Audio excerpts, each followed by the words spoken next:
الله أكبر الله أكبر الله أكبر، لا إله إلا الله. الله أكبر الله أكبر ولله الحمد.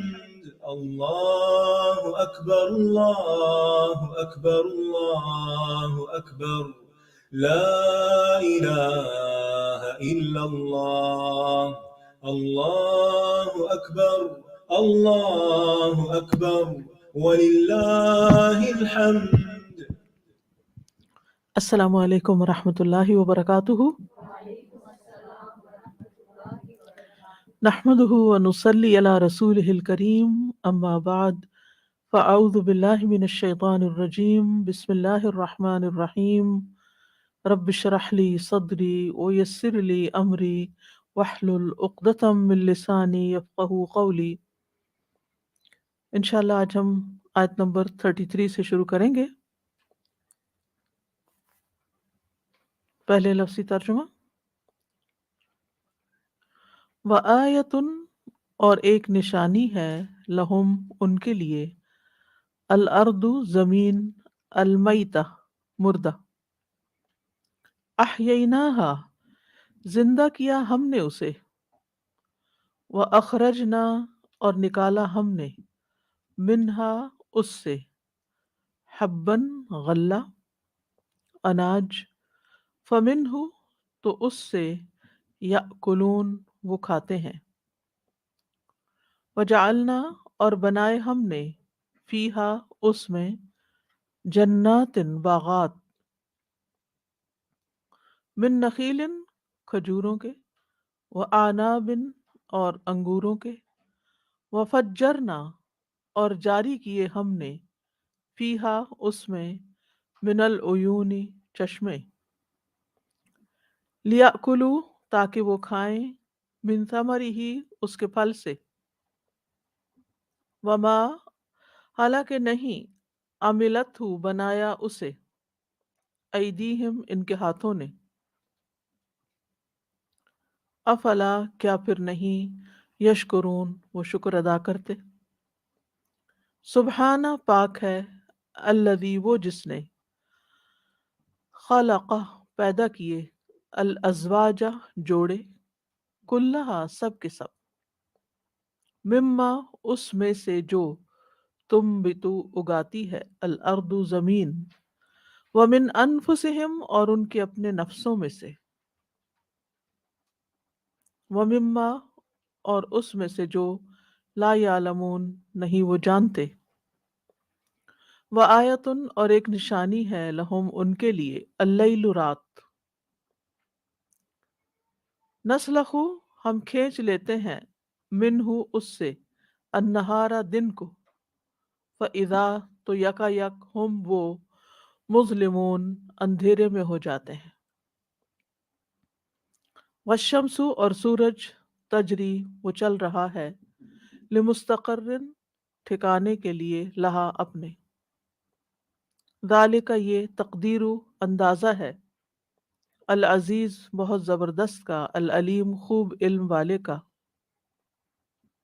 والقمر، اور چاند، قدرناہ، مقرر کی ہم نے اس کی، منازل، منزلیں، حتی، یہاں تک کہ، عادہ، وہ دوبارہ ہو جاتا ہے، کل ارجونی، کھجور کی سوکھی شاخ کی طرح، القدیم، جو پرانی ہو، لشمس، نہ سورج، ینبغی، لائق ہے، لہا، اس کے لیے، ان کے، تدرکا، وہ جا پکڑے، القمر، چاند کو، ولا، اور نہ، اللیل، رات، سابق، سبقت لے جانے والی ہے، النہار، دن سے، وکلن، اور سب کے سب، فی فلکن، ایک مدار میں، یسبحون، وہ تیر رہے ہیں، وآیتن، اور ایک نشانی ہے، لہم، ان کے لیے، انا، بے شک ہم نے، حملنا، سوار کیا ہم نے، ذریتہم، ان کی اولاد کو، فی الفلک کی کشتی میں، المشحون، بھری ہوئی، وخلقنا، اور پیدا کی ہم نے، لہم ان کے لیے، من مثلہ اس جیسی چیزوں سے، ما جن پر یرکبون وہ سوار ہوتے ہیں، وَإِن اور اگر نشا ہم چاہیں، نغرقہم ہم غرق کر دیں انہیں، فلا تو نہیں صریخہ کوئی فریاد رس لہم ان کے لیے، ولا اور نہ ہم وہ ینقذون وہ بچائے جا سکیں گے، الا سوائے رحمتن رحمت کے، منا ہماری طرف سے، ومتاعن اور فائدہ دینا، الہین ایک مدت تک، وَإِذَا اور جب قیلا کہا جاتا ہے لہم انہیں، اتقوا ڈرو، ما اس سے جو بین ایدیکم تمہارے سامنے ہے، وما اور جو خلفکم تمہارے پیچھے ہے، لعلکم تاکہ تم ترحمون تم رحم کیے جاؤ،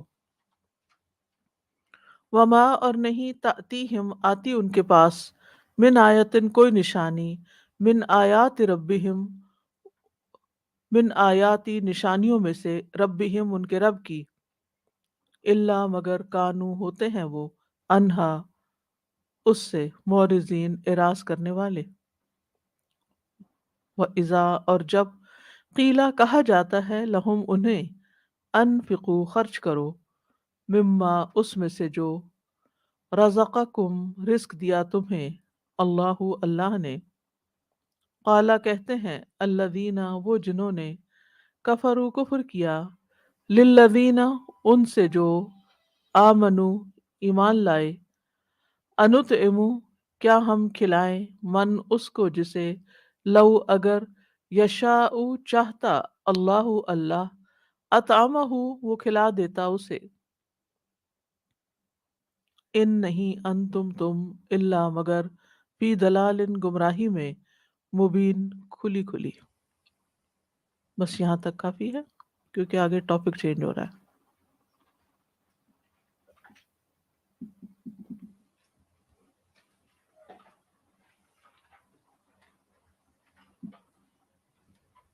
وآية لهم الأرض الميتة أحييناها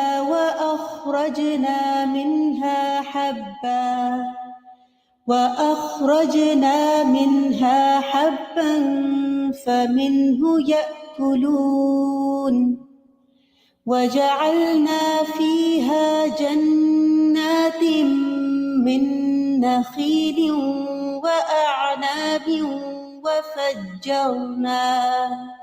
وفجرنا فيها من العيون ليأكلوا من ثمره وما عملته أيديهم أفلا يشكرون سبحان الذي خلق الأزواج كلها مما تنبت الأرض ومن أنفسهم ومما لا يعلمون وآية لهم الليل نسلخ منه النهار فإذا هم مظلمون والشمس تجري لمستقر لها ذلك تقدير العزيز العليم والقمر قدرناه منازل حتى عاد كالعرجون القديم لا الشمس ينبغي لها أن تدرك القمر ولا الليل سابق النهار وكل في فلك يسبحون وآية لهم أنا حملنا ذريتهم في الفلك المشحون وخلقنا لهم من مثله ما يركبون وَإِن نَّشَأْ نُغْرِقْهُمْ فَلَا صَرِيخَ لَهُمْ وَلَا هُمْ يُنقَذُونَ إِلَّا رَحْمَةً مِنَّا وَمَتَاعًا إِلَىٰ حِينٍ وَإِذَا قِيلَ لَهُمُ اتَّقُوا مَا بَيْنَ أَيْدِيكُمْ وَمَا خَلْفَكُمْ لَعَلَّكُمْ تُرْحَمُونَ وَمَا تَأْتِيهِم مِّنْ آيَةٍ مِّنْ آيَاتِ رَبِّهِمْ إِلَّا كَانُوا عَنْهَا مُعْرِضِينَ.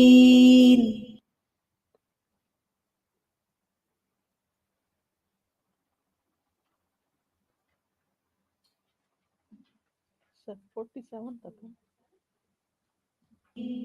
وَإِذَا قِيلَ لَهُمْ أَنفِقُوا مِمَّا رَزَقَكُمُ اللَّهُ قَالَ الَّذِينَ كَفَرُوا لِلَّذِينَ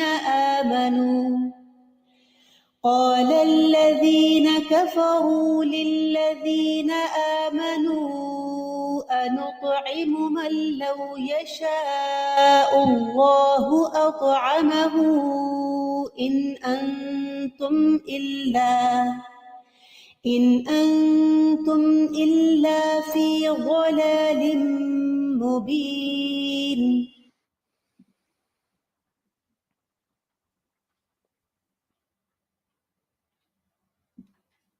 اب ان آیات کی تفسیر دیکھتے ہیں.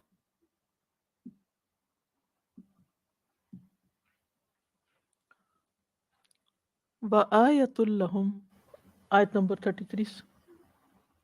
وَآيَةٌ لَّهُمُ الْأَرْضُ الْمَيْتَةُ أَحْيَيْنَاهَا وَأَخْرَجْنَا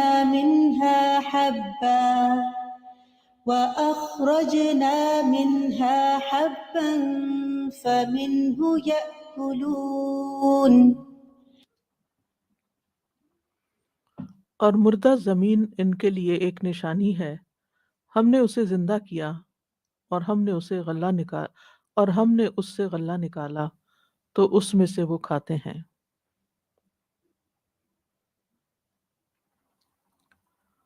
پچھلی آیت میں تمام لوگوں کے اللہ سبحانہ تعالیٰ کے پاس حاضر کیے جانے کا ذکر آیا ہے. وَإِن كُلٌّ لَّمَّا جَمِيعٌ لَّدَيْنَا مُحْضَرُونَ. اور ایسا کب ہوگا؟ قیامت کے دن. لیکن کفار اس کو نہیں مانتے تھے، یعنی مرنے کے بعد دوبارہ زندگی ان کے نزدیک بعید از عقل تھی. تو اب اللہ سبحانہ تعالیٰ کئی دلائل کے ساتھ انہیں یہ بات سمجھا رہے ہیں کہ ایسا ہونا بالکل ممکن ہے، جس میں سے سب سے پہلی دلیل کیا ہے؟ مردہ زمین، کہ کس طرح ہم اس کو زندہ کرتے ہیں اور اس میں سے ہم اناج نکالتے ہیں جو یہ روز کھاتے ہیں. تو کیا ان کو نظر نہیں آتا کہ جو خوراک یہ کھا رہے ہیں یہ کہاں سے آئی ہے؟ ایک مردہ زمین سے آئی ہے. تو اگر مردہ زمین اناج پیدا کر سکتی ہے تو اسی زمین میں انسان جب مر کے جائے گا تو وہ دوبارہ زندہ ہو کر کیوں نہیں اٹھ سکتا؟ یہ ہے خلاصہ اس بات کا. تو فرمایا وَآیَةٌ لَّهُمْ، اور ان کے لیے ایک نشانی ہے، علامت ہے. اور آیا کا یہاں معنی یعنی یقینی دلیل ہے. اور آیتن میں تنوین جو ہے یہ تعظیم کے لیے ہے، یعنی مردوں کو زندہ کرنے میں ہماری قدرت کی ایک عظیم دلیل ہے کہ ہم بنجر اور قحط زدہ زمین پر جب بارش برساتے ہیں تو وہ پھول جاتی ہے اور پھر زندہ ہو جاتی ہے اور اس کے اندر زندگی کے آثار پیدا ہو جاتے ہیں اور اس میں سے زندگی پھوٹ پڑتی ہے. اور الارض المیتہ، مردہ زمین، بنجر زمین جس میں کوئی نباتات نہیں ہوتی. اور اس سے مراد اوپر کی تراب بھی ہے، مٹی بھی ہے، یعنی اوپر کا جو حصہ ہے زمین کا، یعنی اس سے مراد پلانٹ نہیں ہے زمین، ارض سے مراد یہاں ارتھ کے معنوں میں نہیں ہے، بلکہ وہ مٹی جس سے پودے اگتے ہیں۔ اور ویسے بھی ہم جانتے ہیں کہ اس مٹی کے اندر بھی جب پانی مل جاتا ہے تو اس کے اندر ایک زندگی پیدا ہو جاتی ہے، اٹ سیلف، یعنی مٹی کے اندر زندگی ہوتی ہے، مٹی زندہ ہو جاتی ہے اور پھر اس سے زندگی پھوٹ پڑتی ہے۔ اس مٹی کے اندر ایسے حشرات، ایسے بیکٹیریاز، ایسی چیزیں موجود ہیں جن کی ایک لائف ہے۔ یہی وجہ ہے کہ جب کسی مردے کو زمین میں یا کوئی مردہ چیز زمین کے اندر جاتی ہے تو مٹی اس کو کھانے لگتی، کہتے ہیں نا مٹی کھا گئی۔ تو مٹی اگر مردہ ہی مردہ ہے تو پھر تو نہیں کھاتی نا، مردہ چیز تو کچھ نہیں کھاتی، مردہ مردے کو کیا کھائے گا؟ لیکن اس میں جب ایسی یعنی پانی اس کے ساتھ شامل ہوتا ہے تو پھر زمین کے اندر کی نمی اور تری شامل ہوتی ہے تو اس کے اندر ایک جان آ جاتی ہے اور پھر وہ اپنا عمل شروع کر دیتی ہے۔ تو یہ زمین جو بنجر ہوتی ہے، سوکھی ہوئی ہوتی ہے، جس میں پانی نہیں ہوتا، اس سے کچھ اگتا نہیں ہے، پھر اللہ تعالیٰ اس پہ بارش اتارتا ہے تو زمین مردہ ہونے کے بعد، اپنی موت کے بعد زندہ ہو جاتی ہے۔ تو جس رب نے زمین کو زندہ کیا وہ مردوں کو زندہ کرنے پر قادر ہے۔ سورۃ فصلت میں آتا ہے وَمِنْ آيَاتِهِ أَنَّكَ تَرَى الْأَرْضَ خَاشِعَةً فَإِذَا أَنزَلْنَا عَلَيْهَا الْمَاءَ اهْتَزَّتْ وَرَبَتْ إِنَّ الَّذِي أَحْيَاهَا لَمُحْيِي الْمَوْتَى إِنَّهُ عَلَى كُلِّ شَيْءٍ قَدِيرٌ۔ اور اس کی نشانیوں میں سے یہ بھی ہے کہ بے شک آپ زمین کو دبی ہوئی دیکھتے ہیں، پھر جب ہم اس پر پانی اتارتے ہیں تو وہ تر و تازہ ہو جاتی ہے اور ابھر آتی ہے۔ تو بے شک وہ اللہ جس نے اسے زندہ کیا ضرور مردوں کو بھی زندہ کرنے والا ہے، بے شک وہ ہر چیز پر قدرت رکھنے والا ہے۔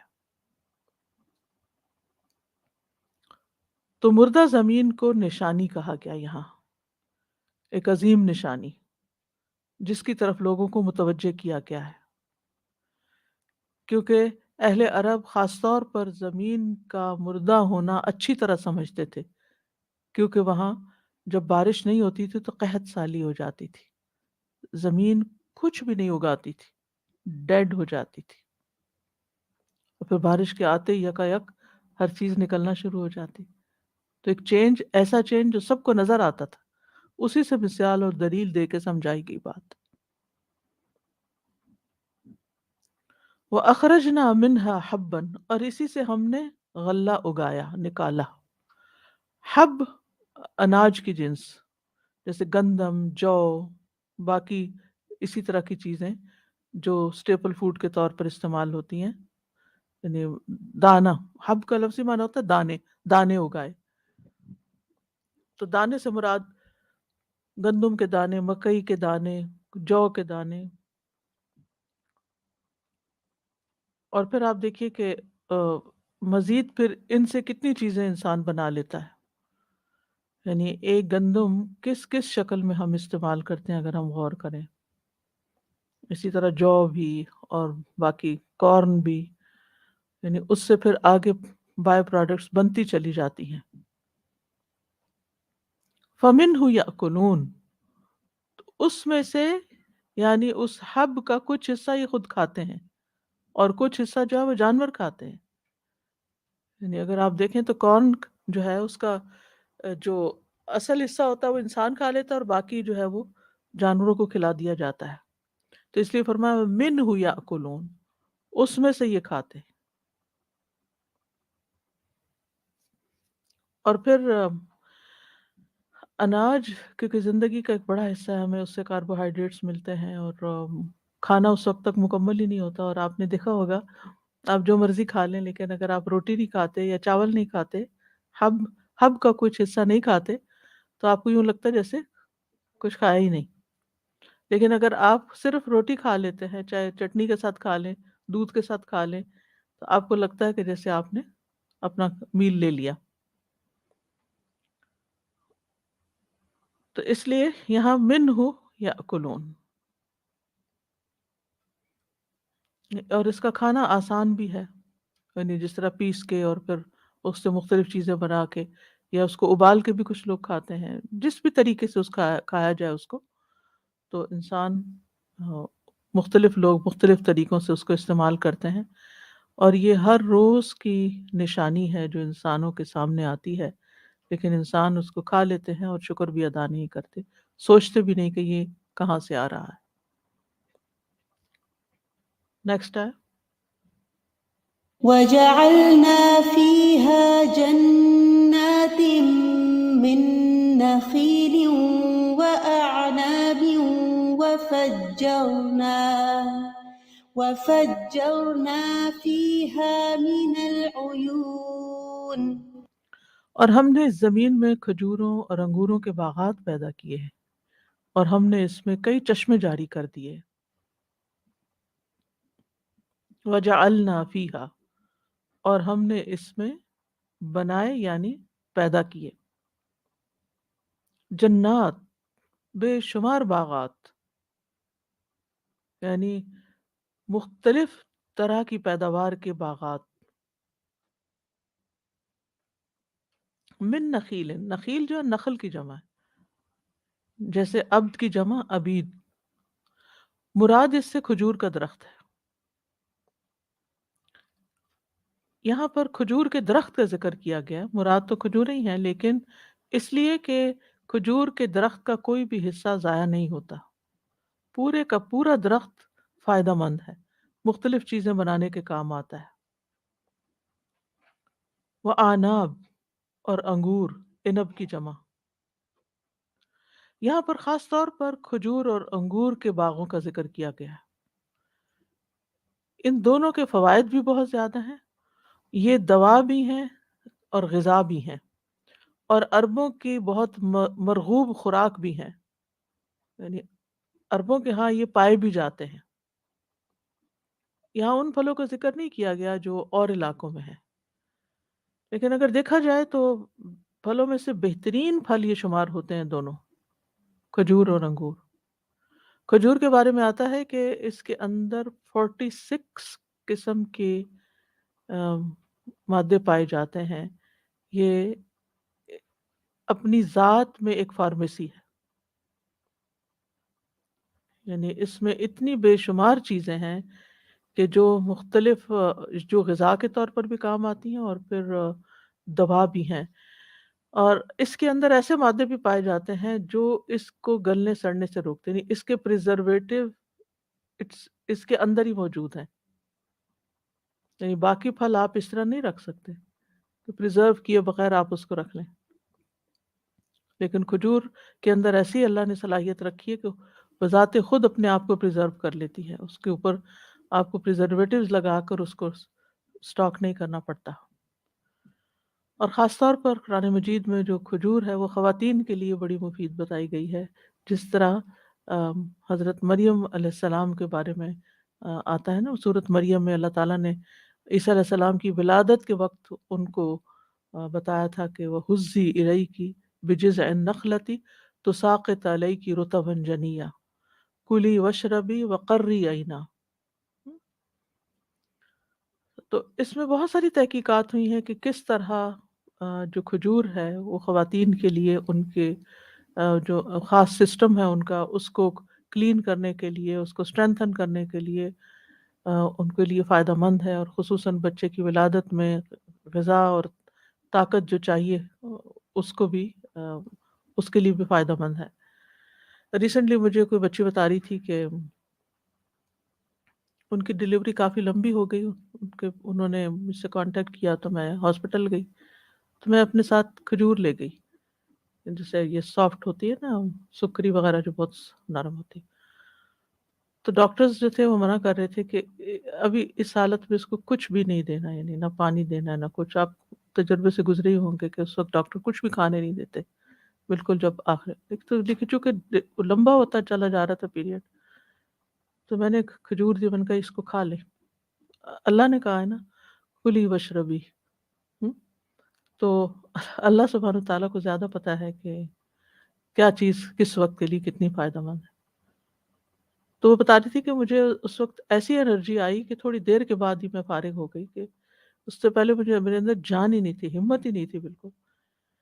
تو یعنی انرجی کا ایک بہت بڑا سورس ہے،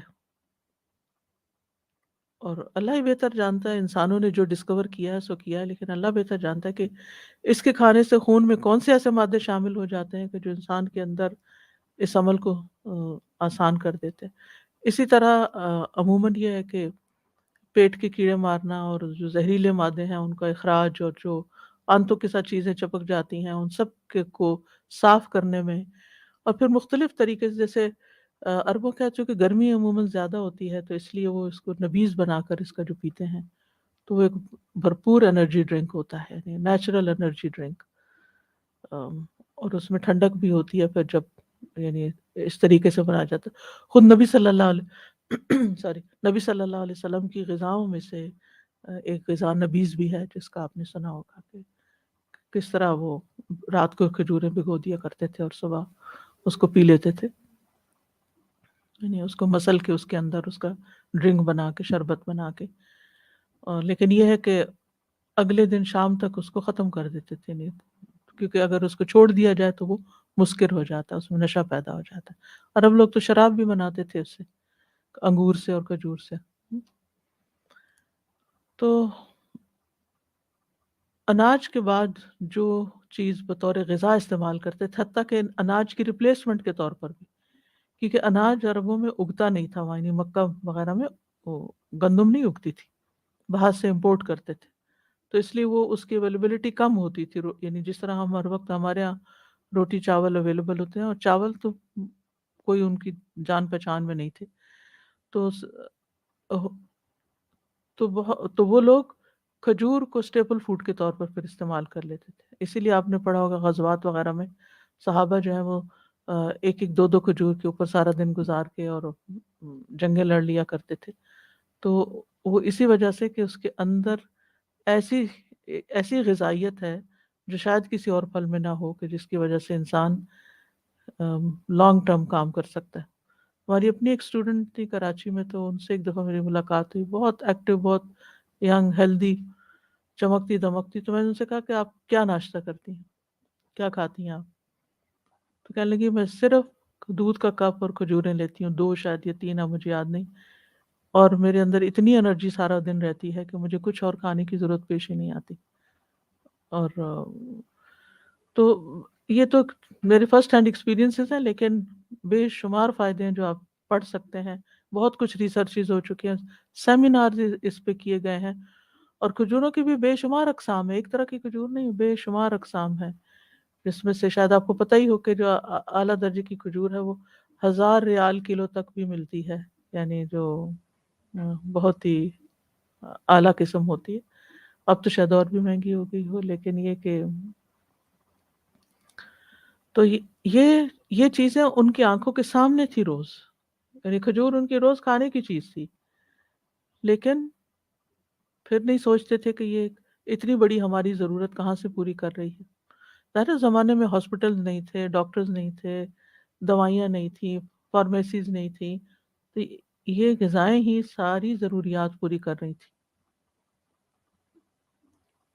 اور کوئی بڑی بڑی بیماریوں کا ذکر بھی ایسا نہیں ملتا، لیکن انہی چیزوں سے لوگ انہیں تر بھی استعمال کرتے، خشک بھی استعمال کرتے، پاؤڈر بھی ان سے بناتے. ان کی گٹلیوں کا پاؤڈر، جیسے کہ آپ جانتے ہیں اجوا کی پاؤڈر جو ہے، اب تو اس کا باقاعدہ برانڈ بن گئے ہیں اور اس کو یعنی کمرشلائز کر دیا گیا ہے.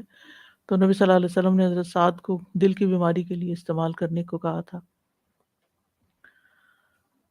تو اسی طرح کھجوروں کے چھوارے جو بنتے ہیں اس کے اپنے فائدے ہیں. پھر انگور بھی خشک بھی استعمال ہوتا ہے اور تر بھی استعمال ہوتا ہے. انگور سے جو منقع بنتا ہے، منقع جو ڈرائی ہوتا ہے، ایک تو کشمش ہوتی ہے نا، تو ایک منقع بھی ہوتا ہے. تو اس منقع میں بے شمار فائدے اگر آپ پڑھیں تو، اور یہ ایسی غذائیں ہیں جن کو پکانے کی ضرورت نہیں پڑتی، پکائے بغیر بھی آپ کھا سکتے ہیں اور ان پر زندہ بھی رہ سکتے ہیں. تو یہ اللہ سبحانہ تعالیٰ کے احسانات ہیں بندوں پر. اللہ تعالیٰ کی نعمتیں ہیں. اور پھر روٹی اور پھل کے ساتھ پانی بھی ضرورت ہے انسان کی، یعنی کھانا اور پینا. اور پینا جو ہے وَفَجَّرْنَا فِيهَا مِنَ الْعُيُونِ، اس زمین کے اندر ہم نے چشمے بھی جاری کر دیے. عیون جو ہے عین کی جمع ہے، چشمے بھی مراد ہے اور کنویں بھی مراد ہے. اور جو من کا لفظ یہاں پر آیا نا، یہ تبعیضیہ اور بیانیہ دونوں طرح سے ہو سکتا ہے. یعنی من بیان جنس کے لیے بھی ہو سکتا ہے، اس سے مراد سارے چشمے جو اللہ نے پیدا کیے، یا بعض چشمے، یعنی ہم نے اس میں بہت زیادہ چشمے جاری کر دیے یا مختلف قسم کے چشمے جاری کیے. کچھ ایسے چشمے ہوتے ہیں جن سے بہت پانی نکلتا ہے، کچھ ٹھہرے ہوئے ہوتے ہیں، ان کا پانی بہتا نہیں ہے، زمین کی سطح سے پھوٹ کر نکلتا ہے اور ادھر ہی تالاب کی طرح اکٹھا ہو جاتا ہے. کچھ چشمے ایسے ہیں کہ جن سے پھر پانی آگے پائپس میں دور دراز لے جایا جاتا ہے. اور کچھ چشمے ایسے ہوتے ہیں کہ جو پہاڑوں کی چوٹیوں سے پھوٹ رہے ہوتے ہیں، آ رہے ہوتے ہیں، جیسے گلیشیئرز، برفیں پگھلتی ہیں تو پانی جاری ہو جاتا ہے. تو یہ سارے پانی کی سورسز ہیں نیچرل واٹر کے. اور یہ بھی آپ کو معلوم ہے کہ انسان کو جتنے منرلز ریکوائرڈ ہوتے ہیں وہ ان چشموں کے پانی سے، اور جس جس علاقے میں جو رہتا ہے وہاں کی ضروریات ان منرلز کی ان چشموں کے پانی سے پوری کر لیتا ہے. اور بالکل کلین واٹر ہوتا ہے جس میں کسی قسم کے کیمیکلز نہیں، کوئی پولوشن نہیں، انسان کی صحت کے لیے بہترین فائدہ مند. یہ کیوں بنائے؟ اللہ تعالیٰ فرماتے ہیں نیکسٹ آیا، لِيَأْكُلُوا مِن ثَمَرِهِ وَمَا عَمِلَتْهُ أَيْدِيهِمْ أَفَلَا يَشْكُرُونَ، تاکہ لوگ اس کے پھل میں سے کھائیں اور اس کو ان کے ہاتھوں نے نہیں بنایا، پھر کیوں وہ شکر ادا نہیں کرتے. لِيَأْكُلُوا مِن ثَمَرِهِ، یعنی اللہ نے یہ اناج، کھجوریں، انگور، یہ سب کچھ کیوں بنائے ہیں؟ تاکہ لوگ اس کے پھل کھائیں. اور ساتھ ہی بتا دیا وَمَا عَمِلَتْ أَيْدِيهِمْ، ان چیزوں کو ان کے ہاتھوں نے نہیں بنایا، یہ ہینڈ میڈ یا سیلف میڈ یا انسان میڈ چیزیں نہیں ہیں. افلا یشکرون، کیا پھر بھی شکر ادا نہیں کریں گے؟ تو یہاں پھلوں کا کھایا جانا جو ہے یہ اللہ کی نعمتوں میں سے ہے. اور ثمرہ جیسے کہ آپ جانتے ہیں صرف فواکہ کے لیے استعمال نہیں ہوتا، ہر چیز کا جو آؤٹ کم ہوتا ہے اس کے لیے آتا ہے. اور پھر آپ دیکھیے کہ ان پھلوں کے ذائقے کتنے بہترین ہوتے ہیں. یعنی اکثریت جو پھلوں کی ہے وہ میٹھی ہوتی ہے، کھٹے بھی ہوتے ہیں کچھ، لیکن اگر یہی پھل نمکین ہوتے یا مرچوں والے ہوتے یا کڑوے ہوتے یا سبزیوں کی طرح، بعض سبزیوں کی طرح بے ذائقہ ہوتے تو کیسے کھا سکتے تھے؟ یعنی اگر آپ کو سبزی کھانی پڑے تو کتنا مشکل لگتا ہے. ان میں بھی ذائقہ ہوتا ہے لیکن مائلڈ ہوتا ہے، مگر پھلوں کے اندر اسٹرانگ ذائقہ ہوتا ہے، خاص طور پر کھجور اور انگور کے اندر آپ دیکھیں جو اعلیٰ درجے کے ہوتے ہیں. تو یہ اللہ کی نعمتوں میں سے ہے. اور پھر اس کے بعد اس پانی کا پینا، سورۃ الواقعہ میں آتا ہے افرأیتم الماء الذی تشربون اانتم انزلتموه من المزن ام نحن المنزلون لو نشاء جعلناہ اجاجا، اگر ہم چاہیں تو ہم اس کو کڑوا کر دیں، لیکن اللہ تعالیٰ نے انسانوں کے لیے پانی کو بھی میٹھا رکھا، پینے کے قابل رکھا، اور پھلوں کو بھی میٹھا بنایا تاکہ انسان اس سے، یعنی انسان کی ضرورت صرف پیٹ بھرنا ہی نہیں ہوتی، انسان کو اللہ نے ناک دیا ہے جس سے خوشبو سونگھتا ہے، ان پھلوں کی جو خوشبو ہے، زبان دی ہے جس پہ ذائقے ہیں، ان پھلوں کا جو ذائقہ ہے، اور پھر ان کو کھا کے جو فرحت حاصل ہوتی ہے، ایک خوشی حاصل ہوتی ہے، اور جسم کو طاقت حاصل ہوتی ہے. تو یہ سارے تجربے ہر انسان کرتا ہے. اللہ چاہتا تو ان کا ذائقہ خراب کر دیتا اور ان میں خرابی پیدا کر دیتا. اور کبھی کبھی ایسی چیزیں دیکھنے کو آتی بھی ہیں کہ پتہ چلتا ہے جی اس سال فلاں پھل کی پیداوار نہیں کیونکہ کیڑا لگ گیا ہے، اولے پڑ گئے ہیں، یا اور کوئی وجہ ہوتی ہے، ذائقہ خراب ہو جاتا ہے، تو یہ اللہ تعالیٰ کی نعمتوں میں سے ہے جس کو انسان نے، یعنی اس میں انسان کا کچھ بھی حصہ نہیں ہے کہ انسان نے کچھ بنایا اس میں سے. وما عملت ایدیہم، ان کے ہاتھوں نے اس کو نہیں بنایا. یہاں ماں نافیہ بھی ہو سکتا ہے اور ماں موصولہ بھی ہو سکتا ہے. اگر ماں نافیہ ہو تو اس کا مطلب یہ ہے کہ یہ اللہ کی پیدا کردہ ہیں، انسان کی بنائی ہوئی چیزیں نہیں ہیں. سورۃ البقرہ میں شروع میں ہی آ جاتا ہے وَأَنزَلَ مِنَ السَّمَاءِ مَاءً فَأَخْرَجَ بِهِ مِنَ الثَّمَرَاتِ رِزْقًا لَكُمْ.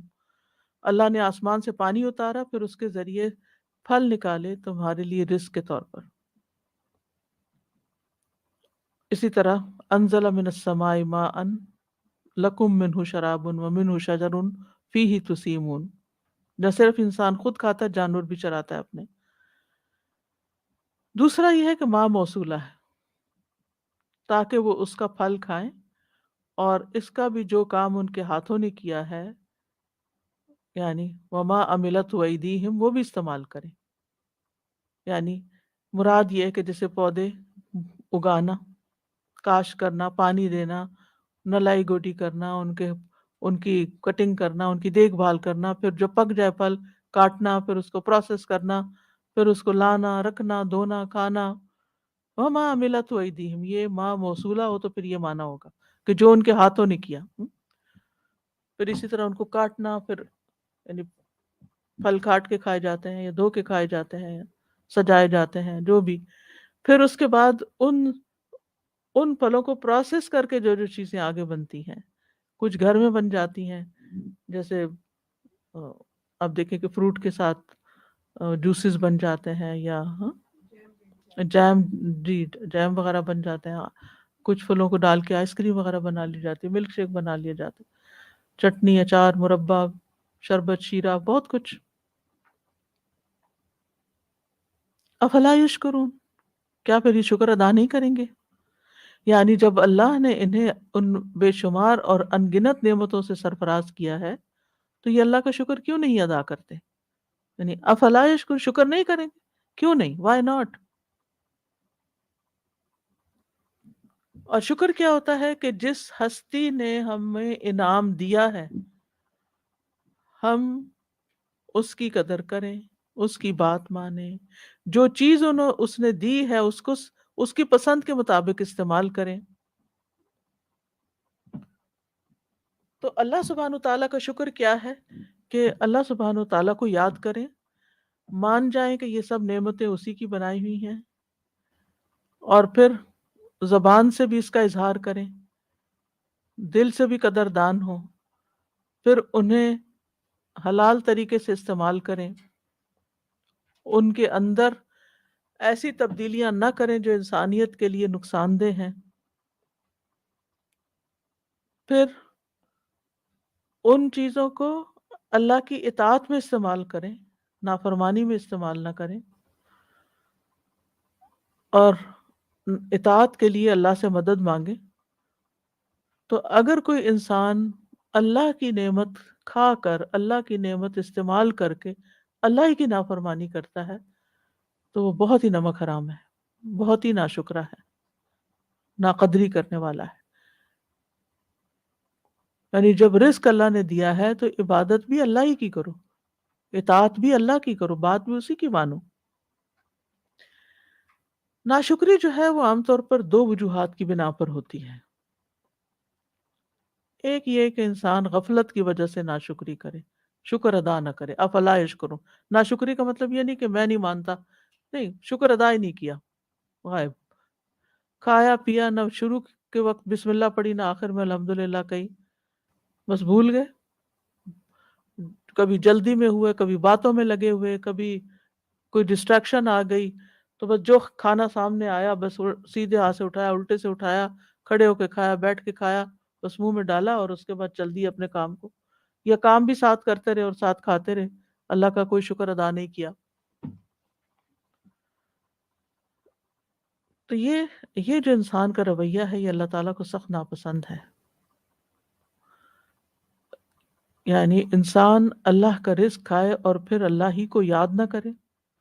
فَاذْكُرُونِي أَذْكُرْكُمْ وَاشْكُرُوا لِي وَلَا تَكْفُرُونِ. اور ناشکری کی دوسری وجہ سرکشی، جان بوجھ کے کفر کرنا. تو بہت سے لوگ جو ہیں وہ نعمتوں کے حوالے سے غفلت کا شکار ہوتے ہیں، اس کو ایک روٹین کی چیز سمجھ لیتے ہیں کہ بس روز مل رہی ہے. فریج کھولتے ہیں، ملک بھی ہوتا ہے، بریڈ بھی ہوتی ہے، بٹر بھی ہوتا ہے، نکالو کھاؤ پیو جاؤ کام پہ. اس میں نہ نماز پڑھی، نہ ذکر کیا، نہ الحمدللہ کا، نہ دعا پڑھی، کچھ بھی نہیں. تو عام طور پر جس انسان کا جتنا ایمان کا درجہ ہوتا ہے نا اتنی اس میں شکر گزاری ہوتی. جو عام مسلمان ہوتے ہیں، یعنی جو درمیانے یعنی کہ ایک ہے نمبر گریڈ 1 کے، پھر 2 کے، پھر 3 کے، تو کچھ تو بالکل ہی غافل ہیں، کبھی بھی شکر ادا نہیں کرتے. کچھ ایسے ہیں جو کبھی کرتے ہیں کبھی نہیں کرتے، اور کچھ ایسے ہیں کہ اللہ منیب، بار بار بار اللہ کی طرف پلٹتے ہیں، ہر چیز پر اللہ کا شکر ادا کرتے ہیں. تو مومن سے غفلت سرزد ہو سکتی ہے، بھول ہو سکتی ہے، لیکن مومن کو جو ہی یاد آتا ہے اس فوراً شکر ادا کر دیتا ہے.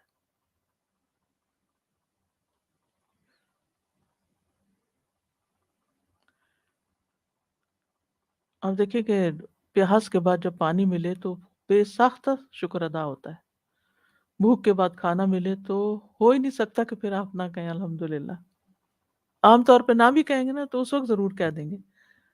تو مومن غافل ہو سکتا ہے، کبھی کم غفلت کبھی زیادہ غفلت، لیکن سرکشی نہیں کرتا، جان بوجھ کے انکار نہیں کرتا. اگر آپ کسی کو کہیں شکر ادا کرو کہ تو میں نہیں کرتا، تو یہ کوئی مومن نہیں ایسا ہو سکتا. دوسری وجہ تکبر ہوتا ہے، بطر الحق، حق بات اور صحیح بات کا انکار کر دینا. یعنی سرکشی اور تکبر جو ہے یہ انکار کا سبب بنتے ہیں، یعنی شکر ادا نہیں کرنے دیتے. کیونکہ ایسے لوگ کیا کہتے ہیں، انما اوتیتہ علی علم عندی، مجھے تو یہ سب کچھ میرے علم، میری قابلیت، میری محنت کی وجہ سے ملا. میں سارا دن کام کرتا ہوں، مجھے اللہ نے دیا، میں کچھ لے آتا ہوں، کھاتا ہوں، پیتا ہوں، سارا کچھ تو میں نے خود کیا، اس میں اللہ کا شکر ادا کرنے کی کیا بات ہے. کہ مومن نہیں یہ کہہ سکتا. مومن یہ سمجھتا ہے کہ وہ جو کچھ بھی کرے لیکن بہرحال اللہ کے اذن سے ہی سب کچھ ہوتا ہے. تو ان آیات سے یہ بات پتہ چلتی ہے کہ زمین ہمارے لیے ایک نشانی ہے. اگر انسان غفلت سے جاگے تو اس کو اپنے سامنے لہلہاتے کھیت، سرسبز باغوں کا اگنا، چشموں اور نہروں کا جاری ہونا، اس میں ان سب چیزوں میں اللہ کی حکمت نظر آتی ہے، ربوبیت نظر آتی ہے، قدرت نظر آتی ہے، اور وہ ان پر شکر گزار ہو جاتا ہے. پھر اسی طرح یہ ہے کہ بظاہر تو انسانی کوششیں ہوتی ہیں کوئی چیز اگانے میں، کرنے میں، لیکن خالی کوشش سے کچھ بھی نہیں ہوتا. جب تک زمین آپ کے ساتھ تعاون نہ کرے، زمین اللہ کے اذن سے تعاون کرتی ہے. زمین کا تعاون کیا ہے کہ جب وہ کوئی چیز پیدا کرتی ہے تو اس میں اس کا پیداوار کے لیے موزوں اور مناسب ہونا بڑا ضروری ہے. کچھ زمینیں اتنی کھاری ہوتی ہیں کچھ نہیں اگاتی، کلر اور کیا چیز ہوتی ہے، سیم اور تھور، جی، اس میں کچھ نہیں اگتا، کوئی فائدے کی چیز نہیں اگتی. تو زمین کو پیداوار کے قابل بھی اللہ ہی کرتا ہے. زمین کی تہ کا ایک بڑا کردار ہوتا ہے اس میں. پھر پانی کا کردار ہوتا ہے، بارش نہ برسے یا زمین سے پانی نہ آئے تو کچھ بھی نہیں اگتا. پھر ہوا کا کردار ہوتا ہے جو بارش لانے کا سبب بھی بنتی ہے اور آسمانی آفات سے زمین کی حفاظت کرتی ہے. اور ہوا کے اندر ایسی گیسز ہوتی ہیں جو نباتات کی زندگی اور نشو و نما کے لیے درکار ہوتی ہیں۔ پھر سورج کا اپنا کردار ہے۔ نباتات کو اگر روشنی یا حرارت موزوں مقدار میں نہ ملے تو وہ جل جاتی ہیں، چاہے نہ ملے یا تھوڑا ملے یا زیادہ ملے۔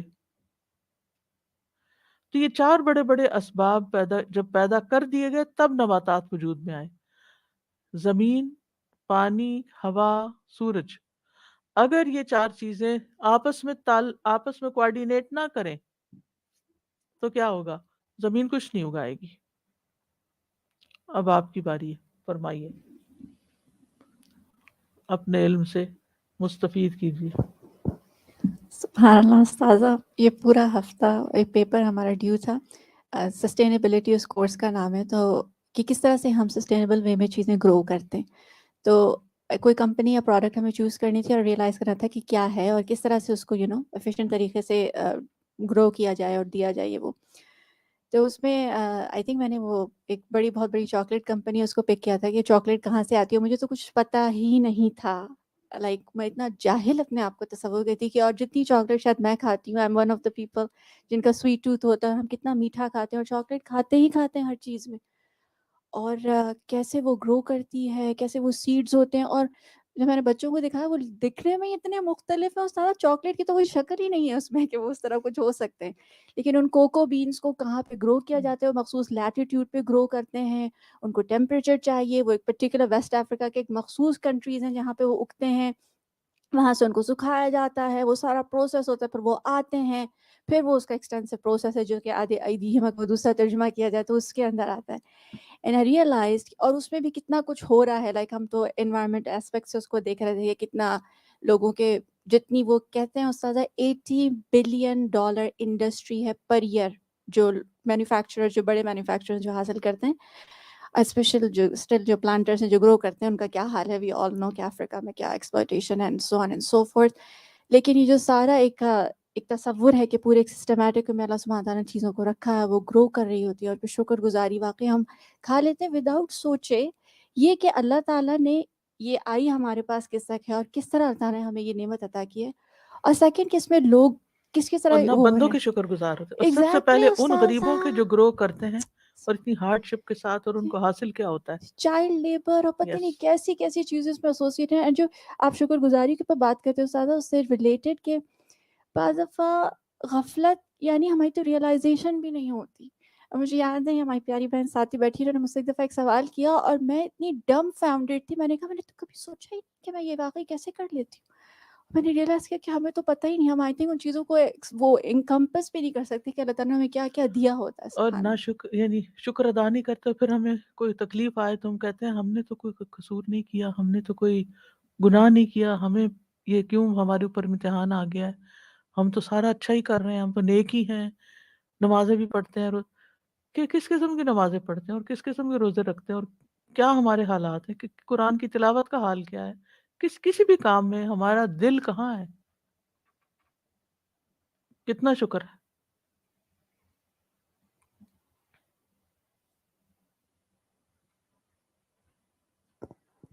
سادہ کھجور کی بات ہو رہی تھی نا، تو مجھے یاد آیا ایک دم سے کہ ہم یونیورسٹی میں پڑھ رہے تھے، تو وہاں پہ ہمارے ایک پروفیسر نے بتایا تھا کہ کھجور کے اندر 2 فینومیناز ہوتے ہیں نا، ایبزارپشن اور ایڈزارپشن۔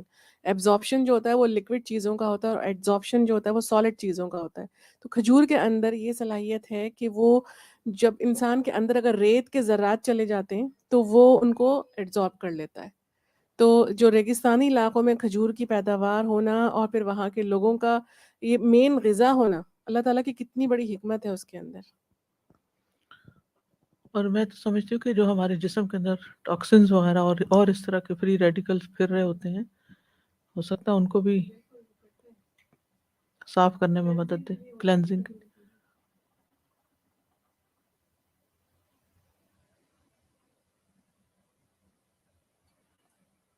نیکسٹ آیا، سبحان الذي خلق الأزواج كلها مما تنبت الأرض ومن أنفسهم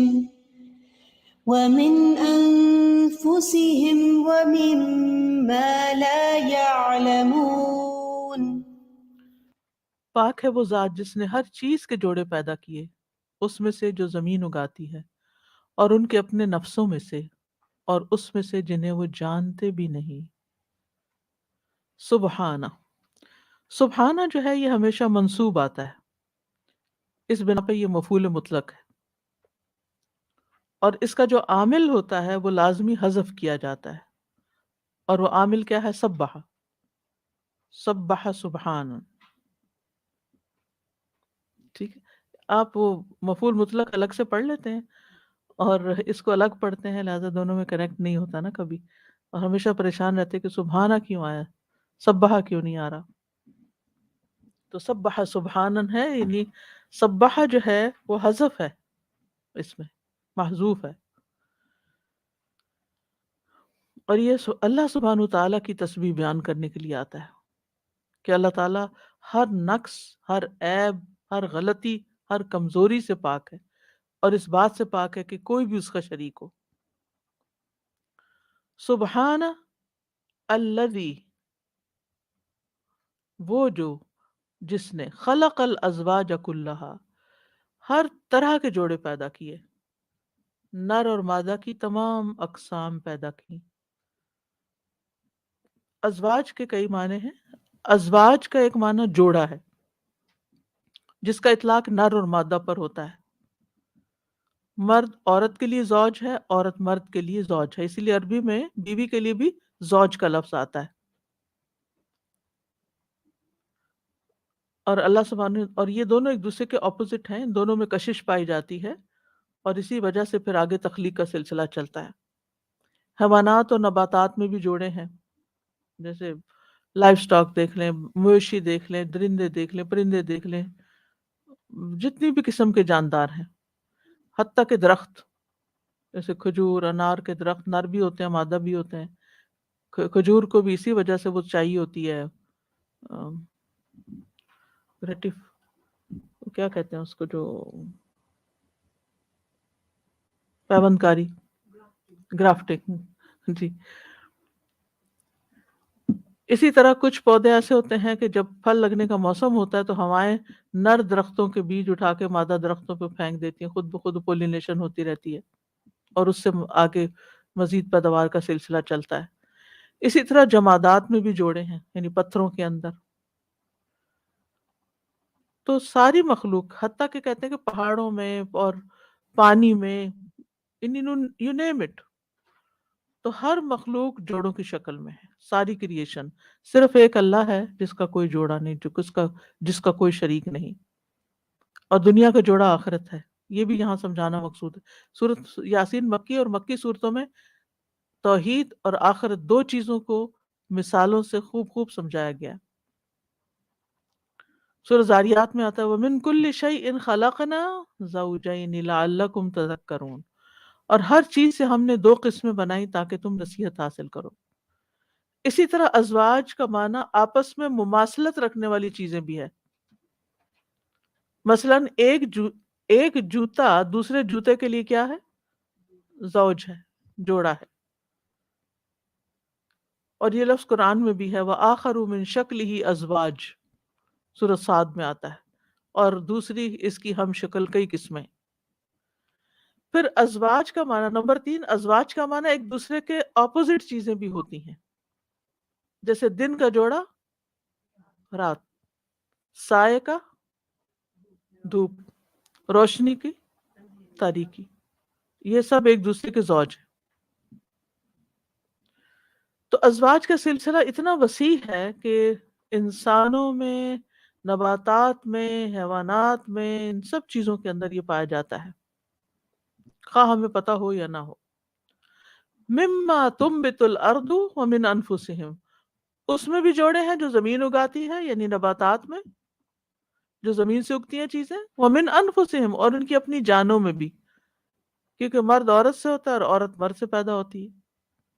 وَمِمَّا لَا يَعْلَمُونَ، اور ان میں بھی جن کو وہ جانتے ہی نہیں ہیں، پتہ ہی نہیں ان کو. یعنی کتنی ہی چیزیں ایسی ہیں جن کو ہم واقعی نہیں جانتے. میں نے انسٹاگرام پہ ایک یعنی چینل کہیں کیا کہیں اس کو کیا بولتے ہیں اس کو میں نے وہ کیا ہوا سبسکرائب، تو سی لائف کو، سبحان اللہ ایسی عجیب و غریب مخلوق ہے سمندر کے اندر، حیرت ہوتی ہے۔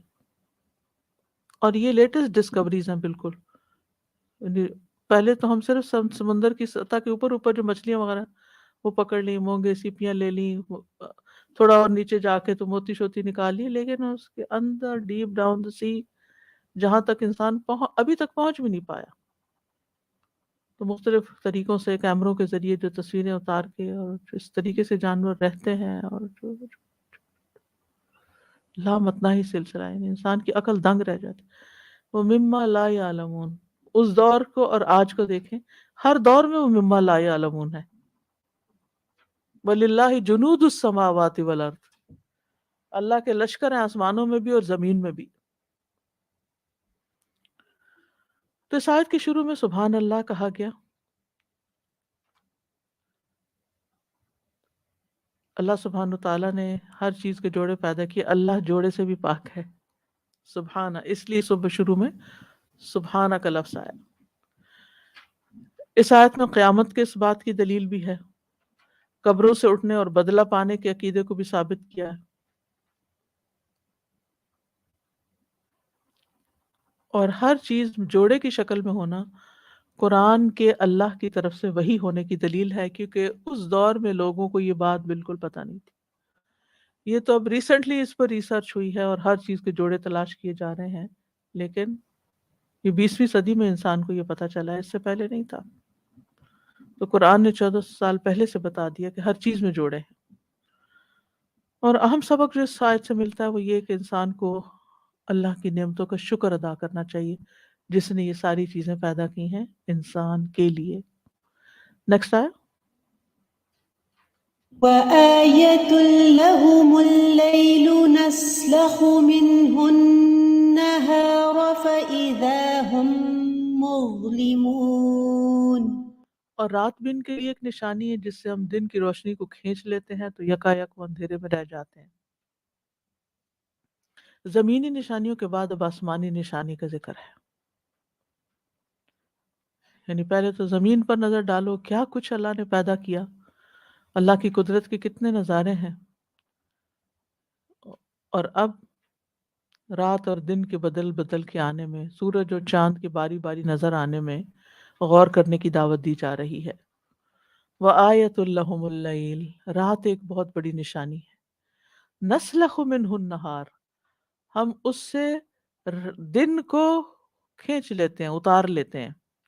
نسلخ کا لفظ جو ہے سلخ سے ہے، سین لام خا، کھال کھینچنا، زائل کرنا۔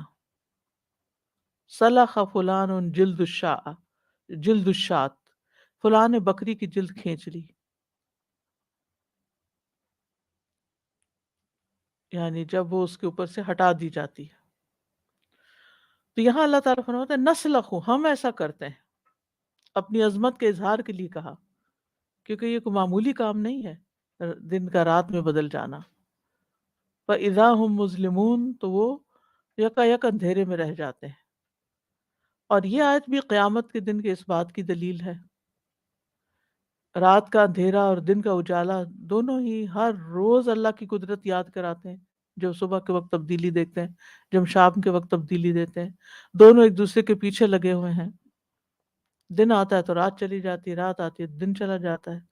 رات کو انسان آرام کرتا ہے اور دن کو کام کرتا ہے، اور رات کو سونا اور دن کو پھر جاگنا جو ہے یہ حشر کا ایک نمونہ ہے، ایک مثال ہے۔ اور انسلاخ جیسے کہ پہلے میں نے ذکر کیا کہ جیسے اوپر سے کوئی چیز ہٹا دینا نا، تو آپ دیکھیں کہ جیسے جیسے سورج یعنی کہ ڈوبنے کی طرف جاتا ہے تو دن جو ہے وہ پیچھے رہ جاتا ہے، ہٹ جاتا ہے، اور رات اس کے اوپر چھانے لگتی ہے۔ نسلخ منہ النار، اس کا مطلب ہے کہ اللہ نے تاریکیاں بھی پیدا کی اور نور بھی پیدا کیا، اور نور ہٹا دے تو نیچے پھر اندھیرا ہے۔ نیکسٹ آئے۔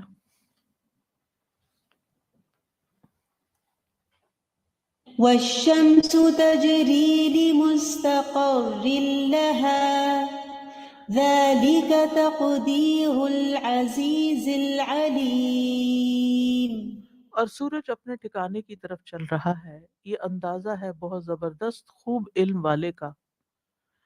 موت کے بعد زندگی کی ایک اور دلیل یہاں دی گئی ہے کہ کس طرح روزانہ سورج چلا جاتا، غائب ہو جاتا، موت ہو جاتی ہے، اس کی ڈائی ڈاؤن ہو جاتا ہے، اور اگلے دن پھر صبح اٹھاتا ہے، پھر نظر آ جاتا ہے، اندھیرا پھر روشنی۔ ایسے ہی آج تم زندہ ہو، کنتم امواتن فاحیاکم ثم یمیتکم ثم یحییکم، ایسے ہی سورج جا رہا ہے اور آ رہا ہے نا، ایسے ہی تمہاری بھی سٹیجز بدل رہی ہیں۔ تم ایک دفعہ مر کے قبر میں اترو گے، پھر دوبارہ اٹھا لیے جاؤ گے۔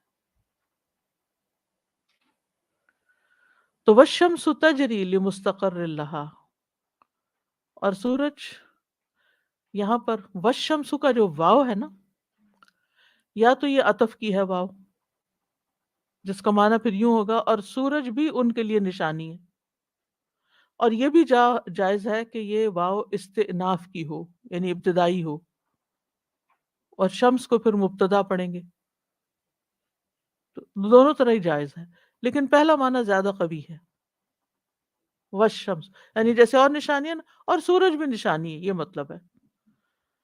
والشمس تجری لمستقر لہا، چل رہا ہے، چل رہا ہے، چل رہا ہے، کہیں رکتا نہیں، مستقر کی طرف، قرار کی جگہ یا وقت، دونوں کے لیے استعمال ہوتا ہے، باب استفعال سے اسم ظرف ہے۔ اس سے مراد وہ جگہ بھی ہو سکتی ہے جہاں جا کر سورج کو آخر کار ٹھہرنا ہے، اور وہ وقت بھی ہو سکتا ہے جب سورج پھر دوبارہ نہیں نکلے گا، ختم ہو جائے گا، اذا الشمس کورت۔ تو والشمس تجری لمستقر لہا، تو سورج اپنی اس جگہ چل رہا ہے جو اللہ نے اس کے لیے مقرر کر دی۔ ایک معنی یہ ہے والشمس تجری لمستقر لہا، یعنی اللہ تعالیٰ نے، اگر آپ یوں سمجھیں کہ جیسے اس کے لیے ایک راستہ بنا دیا قرار کی جگہ کہ تم نے اس دائرے میں رہنا ہے، اور وہ اسی پہ چلتا ہے۔ جیسے وہ گیم دیکھیے گا نا بچوں کے، جو وہ پاتھ ویز بنے ہوئے، تو اس میں وہ کوئی وہ بنٹا سا ڈال دیتے ہیں اور پھر اس کو ہلاتے ہیں تو وہ اس کے اندر گھومتا رہتا ہے، تو اگر باہر نکل جائے تو گڑبڑ ہو گئی، لیکن یہ کہ وہ اس کے اندر، تو یہ مستقر کے ساتھ ہی چل رہا ہے، پاتھ ویز آربٹ ہے۔ دوسرا معنی یہ ہے کہ ایک مقرر ٹھکانے تک چل رہا ہے، یعنی سورج چل رہا ہے، اللہ نے اس کے لیے ایک جگہ مقرر کر دی ہے، اور وہ عرش کے نیچے ہے، جسے حدیث سے پتہ چلتا ہے۔ ابو ذر کہتے ہیں کہ میں غروب آفتاب کے وقت مسجد میں نبی صلی اللہ علیہ وسلم کی خدمت میں موجود تھا، تو آپ نے فرمایا ابو ذر تمہیں پتہ ہے کہ سورج کہاں غروب ہوتا ہے؟ میں نے کہا اللہ اور اس کا رسول ہی زیادہ جانتے ہیں۔ آپ نے فرمایا بے شک سورج چلتا رہتا ہے حتیٰ کہ عرش کے نیچے سجدہ کرتا ہے، اور اس کو تو زیادہ پتہ ہے ہم سے، سورج کو، کہ کہاں عرش آ جاتا ہے اور پھر کہاں اس نے سجدہ کرنا ہے، اور پھر اس کو اجازت ملتی ہے، پھر آگے دوبارہ چل پڑتا ہے۔ تیسرا معنی اس کا یہ ہے کہ ایک مقرر مدت تک کے لیے چل رہا ہے، یعنی اس کی ایک جگہ ہے ٹھہرنے کی، ایک وقت ہے، اور وہ چلتا جائے گا حتیٰ کہ وہ اس کے بعد آگے چلنے کی بجائے واپس پلٹے گا، اور سورج مشرق سے طلوع ہونے کی بجائے واپس جا کے پھر مغرب سے طلوع ہوگا، اور یہ جی بالکل زمین آسمان کی ہر چیز طواف میں ہے۔ تو سورج جو ہے یہ مغرب سے طلوع ہوگا، اس کے بارے میں حدیث میں آتا ہے، رسول اللہ صلی اللہ علیہ وسلم نے فرمایا سورج جاتا ہے اور عرش کے نیچے پہنچ کر پہلے سجدہ کرتا ہے، پھر دوبارہ آنے کی اجازت چاہتا ہے اور اسے اجازت دی جاتی ہے۔ وہ دن بھی قریب ہے جب یہ سجدہ کرے گا تو سجدہ قبول نہ ہوگا، اجازت چاہے گا تو اجازت نہ ملے گی، یہ بخاری کی روایت ہے، بلکہ اس سے کہا جائے گا جہاں سے آیا تھا وہیں واپس چلا جا، چنانچہ اس دن وہ مغرب ہی سے نکلے گا۔ یہی اللہ تعالیٰ کا فرمان ہے وَالشَّمْسُ تَجْرِي لِمُسْتَقَرٍّ لَهَا ذَلِكَ تَقْدِيرُ الْعَزِيزِ الْعَلِيمِ۔ اور سورج کا مغرب سے طلوع ہونا قیامت کی پہلی نشانی ہے۔ ابو امامہ کی روایت میں آتا ہے کہ سب سے پہلی نشانی مغرب سے سورج کا طلوع ہونا ہے۔ سورج کے مغرب سے طلوع ہونے کے بعد ایمان قبول نہ ہوگا، توبہ کا دروازہ بند ہو جائے گا۔ رسول اللہ صلی اللہ علیہ وسلم نے فرمایا جس شخص نے سورج کے مغرب سے طلوع ہونے سے پہلے توبہ کر لی اللہ اس کی توبہ قبول فرما لے گا۔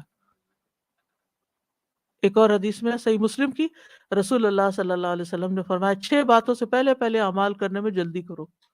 سورج کے مغرب سے طلوع ہونے سے پہلے دھواں، دجال، زمین کے جانور جو نکلے گا زمین کا جانور، اور اس وقت سے پہلے کہ تم میں سے کسی کو کوئی خاص حالات پیش آ جائیں جو اسے عمل سے روک لیں، یا پھر ایسا فتنہ پیش آئے کہ سارے فتنوں کو اپنی لپیٹ میں لے لے، تو اس سے پہلے پہلے اچھے کام کرو۔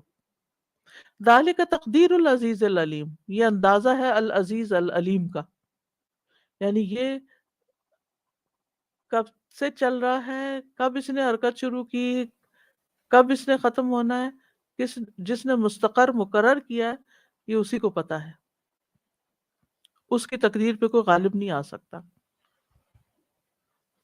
سورج بھی اللہ تعالیٰ کی توحید کو ثابت کرنے کی بڑی نشانیوں میں سے، کیونکہ اللہ کے سوا کوئی نہیں جو اس پہ اپنا حکم چلا سکے۔ مجال ہے کہ اس کا رستہ بدلے یا وہ خود اپنا رستہ بدلے، اور اوقات میں تھوڑا سا بھی فرق آ جائے۔ ایسی بڑی چیز خود سے خود نہ کنٹرول میں اور نہ خود چل رہی ہے، بلکہ اللہ ہی کے چلانے سے چل رہی ہے۔ تو سورج کا طلوع و غروب ہونا موت کے بعد کی زندگی کے لیے دلیل ہے۔ نیکسٹ۔ والقمر قدرناه منازل حتى عاد كالعرجون القديم، اور ہم نے چاند کی منزلیں مقرر کر رکھی ہیں یہاں تک کہ وہ دوبارہ پلٹ کر کھجور کی سوکھی پرانی شاخ کی طرح ہو جاتا ہے۔ یعنی مہینے کے دوران میں چاند کی گردش ہر روز بدلتی ہے، ایک دن ہلال بن کے طلوع ہوتا ہے، پھر بڑھتے بڑھتے 14ویں کا چاند بن جاتا ہے، بدر کہلاتا ہے، پھر گھٹتا ہے، پھر واپس اپنی ہلالی شکل میں پہنچ جاتا ہے، اور پھر اپنا سائیکل پورا کر کے مقرر وقت پہ دوبارہ نکل آتا ہے۔ مہینہ 30 دن کا ہو تو 2 دن غائب رہتا ہے، مہینہ 29 کا ہو تو 1 دن غائب رہتا ہے، اور اس کا یہ سائیکل گھٹنے بڑھنے کا 28 دن میں پورا ہو جاتا ہے، یعنی 4 ہفتوں میں، 4 ہفتوں، سبحان اللہ، یعنی ہفتہ بعد چاند اپنی شیپ بالکل بدل چکا ہوتا ہے۔ ہلال سے 7ویں کے چاند کو دیکھیں، 7ویں سے 14ویں اور 14ویں سے پھر آدھے، 4 حصوں میں بانٹ سکتے ہیں آپ اس کی حرکت کو۔ تو اس کی 28 والقمر قدرناہ منازل، ہم نے اس کی منزلیں مقرر کی، یعنی 28 منزلیں، حتی عاد کالعرجون القدیم، یہاں تک کہ یہ کھجور کی پرانی شاخ کی طرح واپس پلٹ جاتا ہے۔ عاد، ارجون کھجور کے گچھے کی وہ ٹیڑھی میڑھی ڈنڈیاں ہوتی ہیں نا جن کے ساتھ کھجور لگی ہوتی ہے، اور یہ انعراج سے بھی ہے، مڑا ہوا ہونا، ٹیڑھا ہونا۔ آرج لنگڑے کو کہتے ہیں۔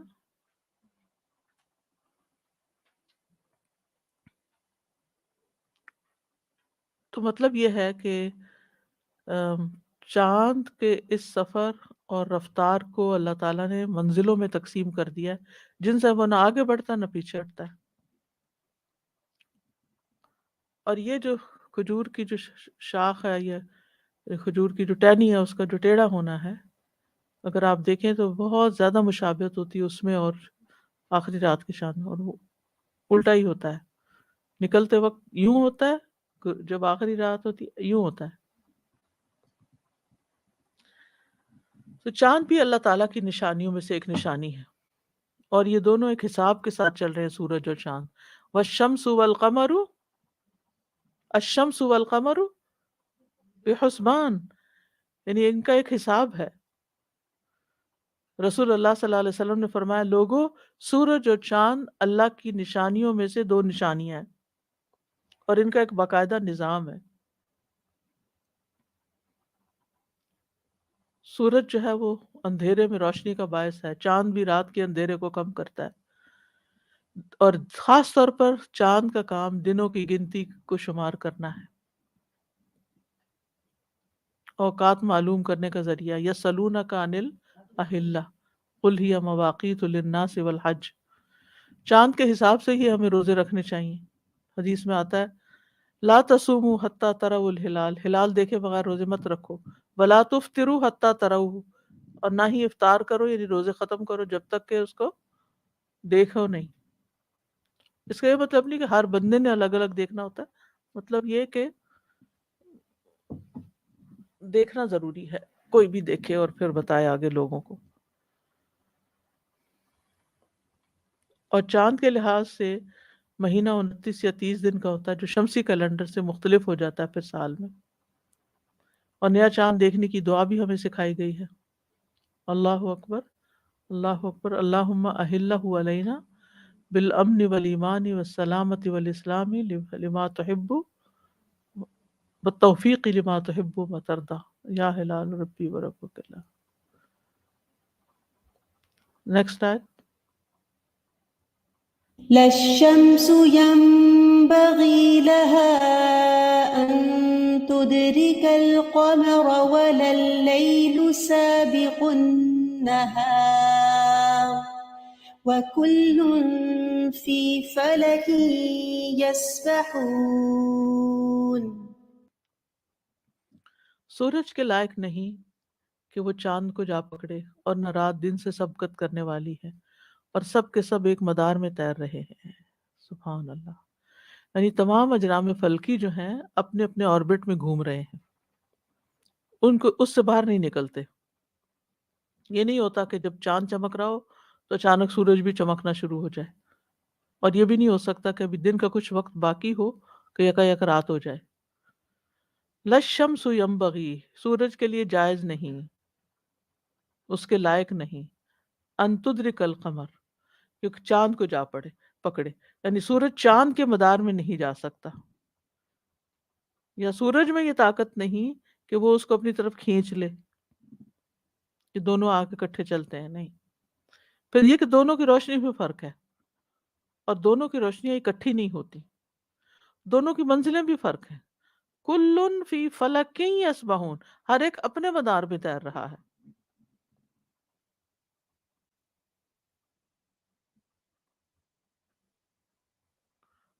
اس میں آپ دیکھیے فلک کا لفظ جو ہے نا، یہ ہوتا ہے دائرے کے لیے آتا ہے، لیکن گول دائرے کے لیے نہیں آتا، بیضوی دائرے کے لیے آتا ہے. اس وقت کسی نے یہ تصویریں نہیں دیکھی تھی کہ جو کوئی پلانٹ گھوم رہا ہوتا ہے تو اس کی تصویر کیسے بنتی ہے. اب اگر آپ دیکھیں نا تو ہمیشہ اوول ہوتا ہے، بیضوی ہوتا ہے. اور آپ دیکھیے کہ یہ جو فلک ہے اسی سے فلک بھی نکلا ہے. وہ کیا ہوتا ہے؟ کشتی. وہ کیسی ہوتی ہے؟ وہ بھی اوول شیپ ہوتی ہے. اگلی آیت میں کشتی کا ذکر آ رہا ہے. تو کلن فی فلک یسبحون، ہر ایک اپنے اپنے فلک میں. اور یہ آپ دیکھیے آیت ایسی ہے، اس کو سیدھی طرف سے پڑھے دوسری طرف سے پڑھے ایک ہی بات بنتی. کلن فی فلک یسبحون، کلن فی فلک، کلن فی فلک، کلن فی فلک، ہر ایک اپنے فلک میں، ہر ایک اپنے فلک. نہیں سمجھ آئی؟ کلن فی فلکن، ٹھیک ہے. اب الٹا پڑھے، نہیں ہر حروف کو پڑھے، حروف سے پھر اسی یہی جملہ بنایا الٹی طرف سے.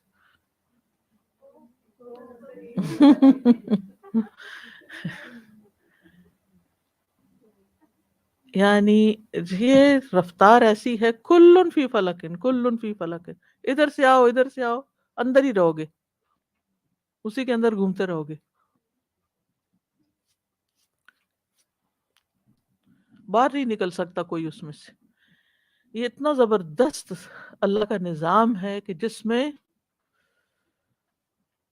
جس سے کوئی سرتابی نہیں کر سکتا. جکڑا ہوا اللہ نے ان کو. اگر یہ اللہ تعالیٰ ان کو ان کی حد میں نہ رکھے تو ہر چیز ٹکرا کے پاش ہو جائے. وَلَلَّيْلُ سَابِقُ النَّهَارِ، دیکھو ڈسپلن، رات دن سے پہلے نہیں آ سکتی، دن کے مکمل ہونے سے پہلے رات نہیں آتی. اور 2 راتوں کے درمیان دن ایک فاصل ہے، یعنی رات پھر دن پھر رات، تو 2 راتوں نے ایک دن کو بیچ میں ڈھانپا ہوا، یا 2 دنوں نے رات کو، تو مراد یہاں کیا ہے؟ وَلَلَّيْلُ سَابِقُ النَّهَارِ، یعنی کہ رات ہے تو پھر رات ہے، ایسا نہیں ہوتا، یعنی رات کے بعد دن نے آنا تھا نا، لیکن رات سبقت لے گی اور پھر رات دوبارہ آ گئی، یہ نہیں ہوتا، یہ مطلب ہے۔ سابق کا مطلب ہوتا ہے آگے نکلنے والا نا، وَلَلَّيْلُ سَابِقُ النَّهَارِ، رات ہوگی پھر دن آئے گا، تب رات آئے گی، رات کے بعد رات نہیں آئے گی۔ بڑے سبق ہے اس میں ہمارے لیے، یعنی ہر اندھیرے کے بعد روشنی آئے گی، پھر اگر اندھیرا گیا پھر روشنی آئے گی۔ تو یہ رات اور دن میں نشانیاں ہیں، نشانیاں بتائی جا رہی ہیں، اس سے سبق سیکھنے چاہیے۔ پھر اسی طرح رات اور دن کے لمبے چھوٹے ہونے میں بھی نشانی ہوتی ہے، اور یہ اللہ کی رحمت ہے۔ اور ان چیزوں کو اللہ نے کیوں بنایا، رات اور دن کو کیوں بنایا؟ وَهُوَ الَّذِي جَعَلَ لَكُمُ اللَّيْلَ لِبَاسًا وَالنَّوْمَ سُبَاتًا وَجَعَلَ النَّهَارَ نُشُورًا، وہی ہے جس نے تمہارے لیے رات کو لباس بنایا، نیند کو آرام، اور دن کو اٹھ کھڑا ہونے کا وقت بنایا۔ دن کو مت سویا کرو، دن کو سونا برکت ختم کر دیتا ہے، صحت کے لیے بھی نقصان دہ، اللہ یہ کہ یہاں راتیں بہت ہی چھوٹی ہو جائیں تو پھر کچھ حصہ رات بنانی پڑتی ہے، یا کچھ ملک ایسے ہیں کہ جہاں 6 مہینے رات ہی رات رہتی ہے، یعنی سورج اس طرح نہیں نکلتا، اور پھر دن ہی دن ہوتا ہے، تو اس کو پھر دن کو کچھ حصہ رات کنسیڈر کرنی پڑتی ہے۔ وَكُلٌّ فِي فَلَكٍ يَسْبَحُونَ، فلک یعنی آربٹ، ہر ایک اپنے آربٹ میں ہے، یعنی نہ صرف یہ کہ سورج جو چاند، بلکہ سارے ستارے، سیارے، اجرام فلکی جتنے بھی ہیں، سب ڈسپلن میں ہیں، آربٹ میں۔ پھر یہ کہ ہر ایک کا جو پاتھ وے ہے الگ ہے، الگ الگ ہے ہر ایک کا، کوئی اور اس میں نہیں جائے گا، ہر ایک کی لین الگ ہے نا، یوں سمجھے جیسے آپ گاڑی چلا رہے ہوتے ہیں تو ہر ایک اپنی اپنی لین میں چلے، اس سے باہر نہ نکلے۔ پھر اسی طرح یہ ہے کہ افلاک تاروں کو لیے ہوئے گردش نہیں کر رہے، بلکہ تارے افلاک میں گردش کر رہے ہیں، ٹھیک ہے، ہر ستارہ اپنے فلک میں ہے۔ اور پھر یسبحون کا لفظ ہے، یسبحون تیرنے کے لیے آتا ہے نا، ہاں؟ تو یعنی تاروں کی گردش حرکت ایسی ہے جیسے کوئی چیز تیر رہی ہو، اتنی سموتھ ہے، تیرنے والی چیز سیدھی سیدھی چلی جاتی ہے نا، اب پتہ نہیں کہ ہم کہاں تک جا سکتے ہیں۔ میرا خیال ہے ہم یہی ختم کرتے ہیں کیونکہ ٹائم بہت ہو چکا ہے، مجھے احساس نہیں ہوا 25 منٹ ہو گئے، 2 بج کے۔ چلیں انشاءاللہ کل مکمل کریں گے اس کو۔ سبحانک اللہم و بحمدک، اشہد ان لا الہ الا انت، استغفرک و اتوب الیک۔ السلام علیکم ورحمۃ اللہ وبرکاتہ۔ اللهم صل على محمد وعلى آل محمد كما صليت على إبراهيم وعلى آل إبراهيم إنك حميد مجيد۔ اللهم بارك على محمد وعلى آل محمد كما باركت على إبراهيم وعلى